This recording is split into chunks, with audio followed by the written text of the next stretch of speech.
সাথী, সাথী, সাথী তুমি কোথায়? আমি এখানে। একটা গুড নিউজ আছে। আমার কাছেও একটা গুড নিউজ আছে। তোমার কাছেও? তাহলে আগে তুমি বলো।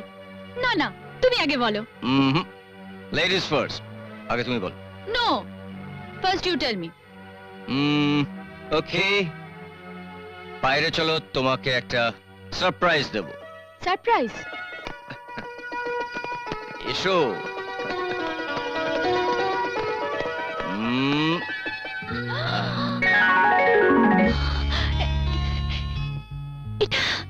এটা তোমার?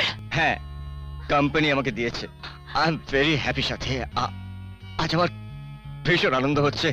আজ আমি তোমাকে নিয়ে একটা রেস্টুরেন্টে খেতে যাব।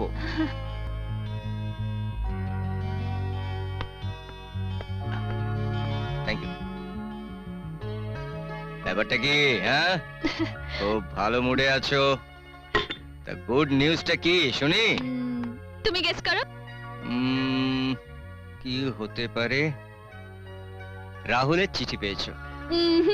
হয়নি। তাহলে কি? রাহুল নিজে আসছে। কি করে জানলে? আমি ফোন করেছিলাম।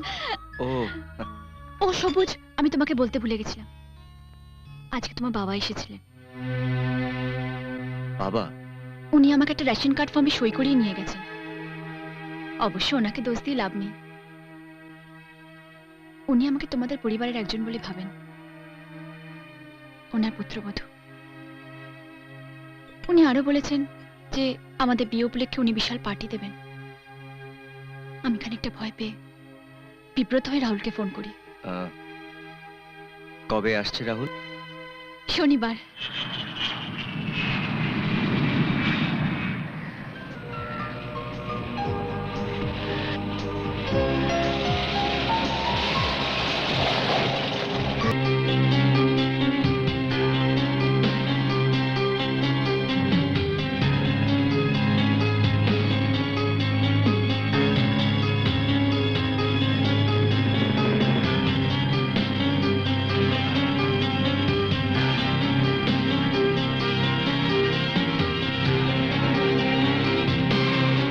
সবুজ,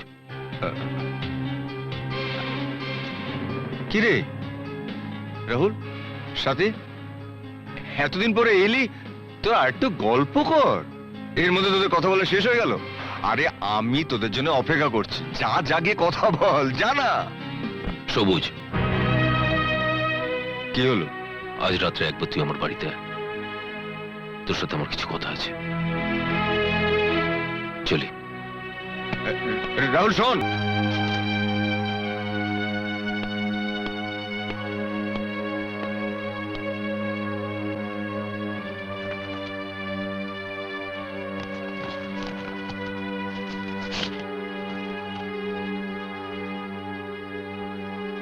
কার চিঠি? Appointment letter. মানে? তুমি আমাকে সেদিন রেগে গিয়ে চড় মারার পর আমি বাড়ি থেকে বেরিয়ে গিয়েছিলাম। তখন আমি কয়েকটা চাকরির দরখাস্ত জমা দিই, তার মধ্যে একটা অ্যাপয়েন্টমেন্ট লেটার এসেছে। তার জন্য এত মন খারাপ করছো? এর আর কোনো দরকার নেই। রাহুল এসে গেছে, এবার বিয়ে করে জমিয়ে সংসার করো।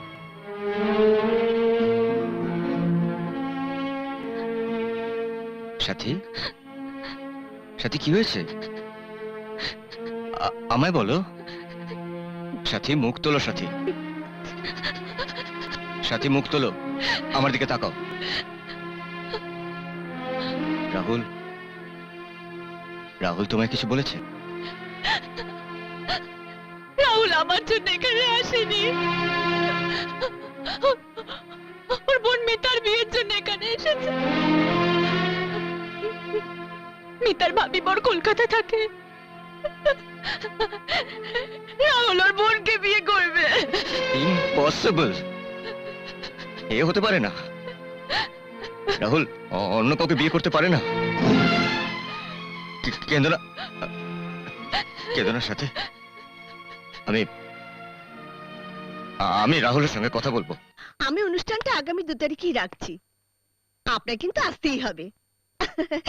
রাখছি। আরে সবুজ, তুমি একা কেন? সাথীকে সঙ্গে করে আনতে পারতে। কেমন আছে সাথী? ভালো নেই। সবুজ, তুমি একটু এসো, তোমার সঙ্গে কথা আছে।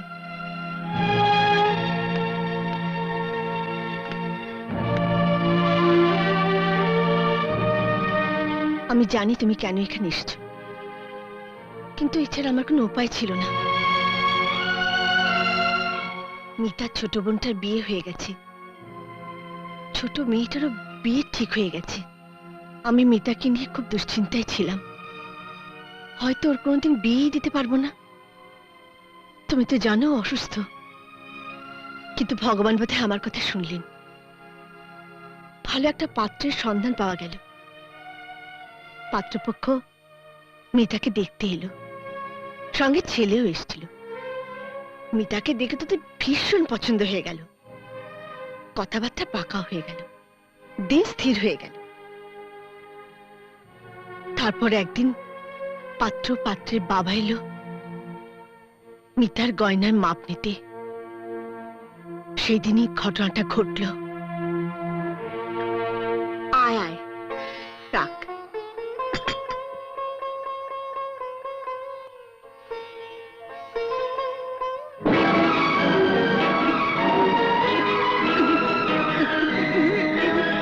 দিদি, দিদি, মিতা, কি হলো? আপনারা ওকে ভেতরে নিয়ে যান।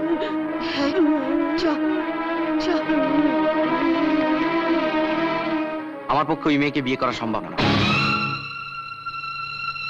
আপনারা সবকিছু জেনে শুনে লুকিয়ে মেয়ের বিয়ে দিচ্ছেন? এরকম একটা রোগ আছে এসব জেনেও? আমরা লুকোতে চাইনি, আমরা আপনাকে সব বলতাম, বিশ্বাস করুন। আমি জানি, কারণ আমার বোনেরও কিন্তু মৃগী আছে। তখন আমি কি করব বুঝে উঠতে পারছি না। এদিকে মিতা মনে মনে ছেলেটাকে পছন্দ করে ফেলেছে, তাছাড়া ওরকম পাত্র পাওয়াও যাবে না। কি বলবো তোমায়, মিতা সব সময় ঘরে বসে বসে কাঁদতো আর ভাবতো ও বুঝি আমাদের বোঝা। মেয়ের কষ্ট বুঝতে পারতাম, তাই তো পাত্রপক্ষকে বারবার অনুরোধ করেছি মিতাকে যেন ওদের ঘরে বউ করে নিয়ে যায়। পাত্রপক্ষ আমাকে একটা অদ্ভুত প্রস্তাব দিল। ওরা মিতাকে বউ করে নিয়ে যেতে পারে যদি ওদের বোনকে রাহুল বিয়ে করে। তাই তো আমরা এই বিয়েতে মত দিলাম। আর সাথে না বাবা, তুমি ভুলেও এ কথা উচ্চারণ করো না। মিতা যদি একবার জানতে পারে, ও নিজেই তাহলে বিয়েটা ভেঙে দেবে আর মানসিক আঘাতে আরো অসুস্থ হয়ে পড়বে। ঠিক আছে, আমি দেখছি, কিছু একটা উপায় তো বার করতেই হবে। রাহুল কোথায়? সাথের মুখে সব কথা শুনে অনেক রাগ করে আমি তোর এখানে এসেছিলাম, কিন্তু এখন বুঝতে পারছি এই ক্ষেত্রে তোর কিছু করার নেই। কিন্তু দেখ, সাথের দিকটা তো তোকে একবার ভাবতে হবে। দাদা হিসেবে তোর যেরকম একটা কর্তব্য আছে, সাথের ওপর তো তোর একটা কর্তব্য আছে। তাছাড়া মেয়েটা 2 বছর তোর পথে বসে আছে। এই পরিস্থিতিতে আমার কি করা উচিত তুই বল। একদিকে অবিবাহিত বোন, আর একদিকে সাথী। তুই বল, আমি কি ডিসিশন নেব? তোকে কিচ্ছু করতে হবে না, যা করার আমি করব। তুই কি করবি? তুই যে মেয়েটাকে বিয়ে করতে যাচ্ছিস, সেই মেয়েটাকে যদি আমি বিয়ে করি, সবুজ, পাত্র হিসেবে তো আমি খারাপ নই। আজ আমার কাছে বাড়ি গাড়ি সব আছে। কিন্তু ওরা কি রাজি হবে? আমি কথা বলবো ওদের সাথে। সবই তো বুঝলাম। ভাগ্য ভালো যে আমার বোন এখনো কোনো পাত্র দেখেনি। যদিও অসুস্থ মেয়ের বিয়ে হচ্ছে, এটাই অনেক ঢের। তবুও পাত্র হিসাবে আপনার সম্পর্কে কিছু। বন্ধু বলে বলছি না, সবুজের মতো মানুষ হয় না। তাছাড়াও নিজের বাড়ি গাড়ি ব্যবসা সব আছে। তাহলে তো ঠিকই আছে। আমার আপত্তি করার আর কি আছে? তাহলে আপনারা একটু বসুন, আমি একটু ভেতর থেকে আসছি। বসুন। সবুজ, মেনি মেনি থ্যাঙ্কস। রাহুল, আমার আমার একটা ছোট্ট উপকার করবে? বল। আজ আমার মার কথা খুব মনে পড়ছে। মাকে ভীষণভাবে দেখতে ইচ্ছে করছে। তুই যদি মাকে সব কথা বুঝিয়ে বলিস, মা হয়তো তোর কথা শুনে আমাকে ক্ষমা করে দেবে। মা ক্ষমা করে দিলে আমি আমার মার কাছে যেতে পারবো, মার কোলে মাথা রেখে ঘুমোতে পারবো। কতদিন মাকে দেখিনি বল?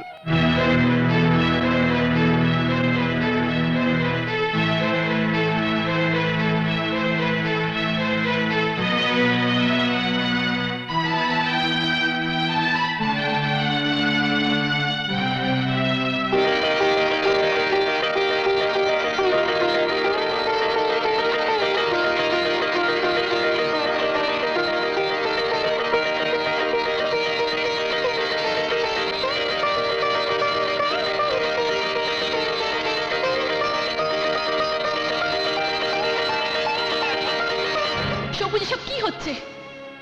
এভাবে স্যাক্রিফাইস করার কোনো মানেই হয় না। যে মেয়ের মুখ তুমি কোনোদিনও দেখলে না, তাকে তুমি বিয়ে করতে রাজি হয়ে গেলে। সত্যি কথা বলো তো সবুজ, তুমি মন থেকে বিয়েতে রাজি হয়েছো? চুপ করে থেকো না সবুজ, বলো। সত্যি বলছি, আমি মন থেকেই রাজি হয়েছি। আর ওই মেয়েটা? কোন মেয়েটা? যে তোমাকে টাকা দিয়েছিল, তার কথা তুমি একটুও ভাববে না?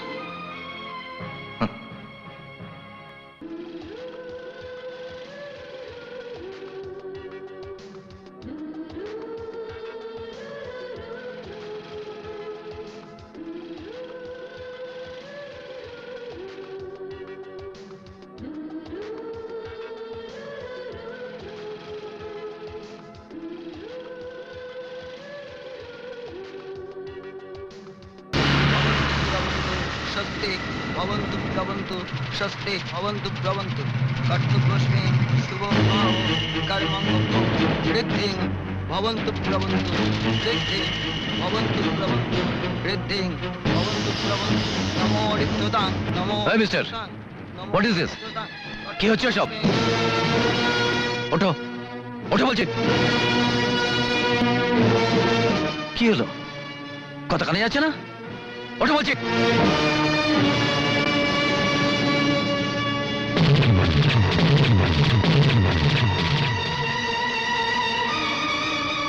কি ভেবেছো তোমাকে আমি চিনতে পারবো না? ঠক চোর, এখানে মিথ্যে পরিচয় দিয়ে আবার বিয়ে করছো। কতবার বিয়ে করবে দেবী? এসব আপনি কি বলছেন? ঠিকই বলছি, এটা একটা জোচ্চোর বেইমান স্কাউন্ড্রেল। না, আসলে ওনার সাথে বিয়ে হওয়ার কথা ছিল না। বিয়ে হওয়ার কথা ছিল ওনার বন্ধুর সাথে, কিন্তু হঠাৎ বন্ধুর জন্য রাজি হয়ে গেল।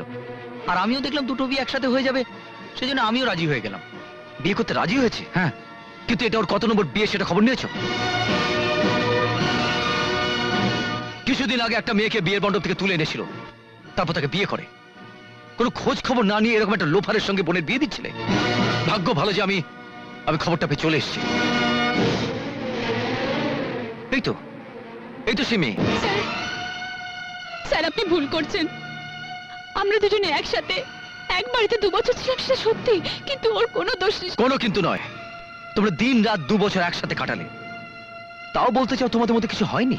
মুখ সামলে। Don't shout.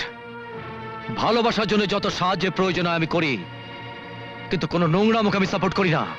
আন্ডারস্ট্যান্ড? এই বিয়ে বন্ধ করো। উনি ঠিকই বলেছেন, আপনি একটি মেয়েকে নিয়ে একসঙ্গে 2 বছর একসাথে ছিলেন। সেরকম একটি ছেলের সাথে আমার বোনের বিয়ে দেওয়া সম্ভব নয়। এই প্লিজ শোনো শান্ত, আমার আপনাকে একটা কথা বলি রাহুল বাবু, আমার বোন যদি লগ্নভ্রষ্টা হয়, আপনার বোনও কিন্তু লগ্নভ্রষ্টা হবে। এখন আপনি ঠিক করুন, আপনি কি করবেন? না বল ইজ ইন ইউর কোর্ট।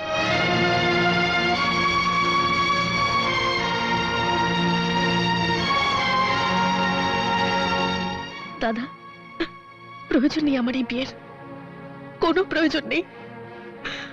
হাতে শাখা, স্মৃতিতে সিঁদুর, এসব স্বপ্নে ফাঁকে থাকে না দাদা। আমার জন্য তোদের জীবনটা নষ্ট হয়ে যাবে, এ আমি হতে দেব না, কিছুতেই না। তোদের কষ্ট দিয়ে আমি সুখী হতে চাই না দাদা, আমি সুখী হতে চাই না, কিছুতেই না। সরি সবুজ, তো আমি ক্ষমা করে দে। আমি একজন ভালো প্রেমিক হয়ে থাকার থেকে একজন ভালো দাদা হয়ে থাকাটা ঠিক মনে করছি। আর তাই আমি ওর বোনকেই বিয়ে করব। তাতে আমার বোনের সুখ, আমার পরিবারের সুখ। আমি আমার নিজের সুখের জন্য আমার মা বোনের চোখের জল সহ্য করতে পারবো না। তুই আমায় ক্ষমা করে দে। বাহ বাহ রাহুল, বাহ! তোমার জবাব নেই। রাহুল, তুই আমার একটা কথা শোন। না সবুজ, না, তুমি আর কোনো কথা বলবে না। যা বলার আমি বলবো। আজকের পর আমার পক্ষে ওকে আর বিয়ে করা সম্ভব নয়। ও কোনোদিন আমার কথা ভাবেনি, ও সবসময় পরিবারের কথা ভেবেছে। যে কোনোদিন আমার কথা ভাবেনি, তাকে বিয়ে করে আমি সুখী হতে পারবো না। সবুজ, ওকে ওর মতো বিয়ে করতে দাও। আজ থেকে আমি তোমাকে মুক্তি দিলাম, আমি তোমাকে মুক্তি দিলাম।